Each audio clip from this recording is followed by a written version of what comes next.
why, fellow Americans, you deserve the truth, and I know you can handle it. My name is Jonna Mendez, and I was chief of disguise at the CIA.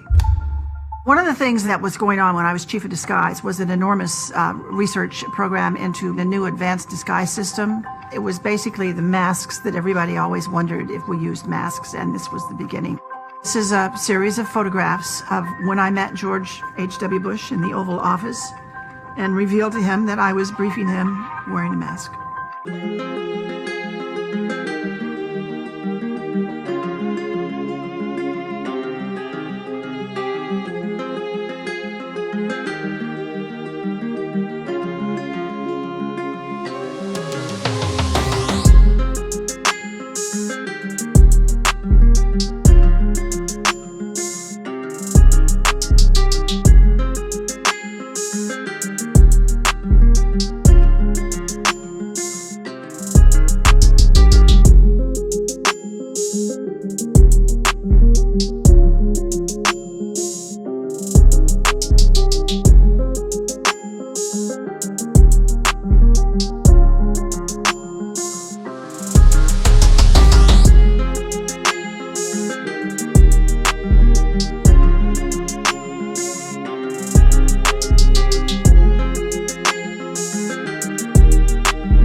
It was a big challenge to come up with something that finally actually animated and worked to really fool a person, but we did.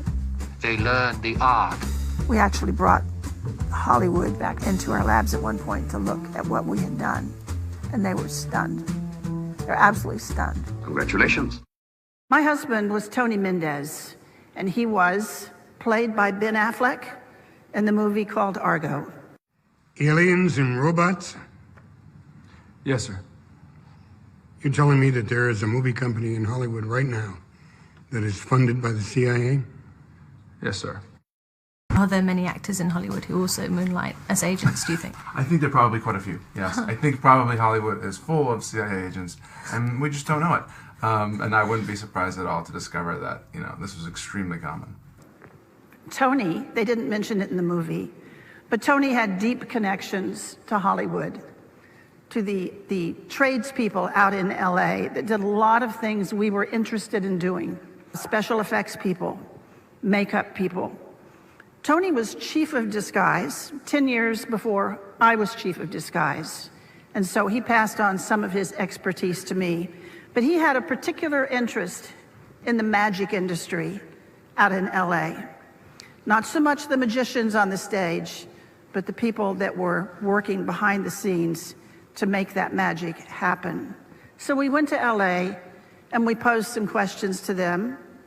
We said, we have a problem. We're looking for novel solutions. Well, LA did have some ideas, of course. That's what they do for a living. They introduced us to a new concept. They said, what you are calling an operation, we call a performance.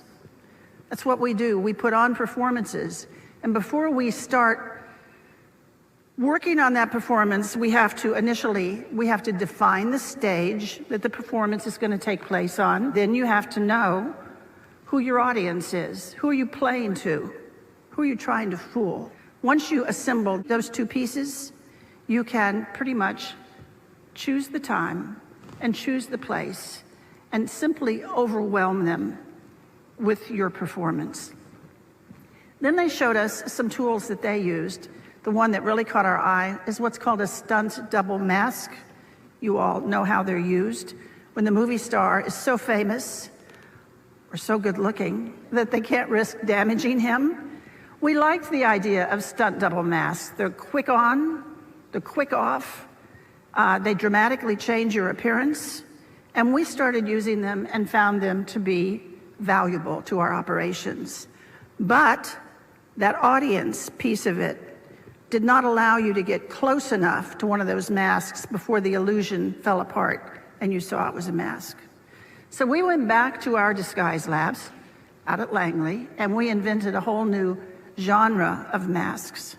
Masks that are so good, that are so realistic, that you can actually get up close and have a personal contact with someone for an extended period of time. They're good enough that you can brief the President of the United States in the Oval Office wearing a mask. And he isn't sure if it's you or if it's someone else. Those masks were the beginning of a whole new generation of work that we did at the CIA. Once we could make these masks that fit you so well, then we discovered we could make a twin. We could make another you. There could be two of you. We could actually make 5 or 6 of you, but usually one extra was all we needed. We will respond accordingly. God bless you all, and may God protect our troops. But that's only the tip of the iceberg. As longtime CIA lawyer John Rizzo tells it, the relationship between the spy agency and La La Land is quite cozy. In his new book, Company Men, Rizzo says that actors, producers, and other movie-making power players were always happy to help out the CIA in any way they could. You work for the very enemy you thought you were fighting. It's impossible. Then tell me why you've never been to Langley. You've been lied to. All lower-level agents have been lied to. I am trying to help you here. So you're saying I'm working for the enemy? And that you are the enemy? Sydney, this is your last chance. You have to go.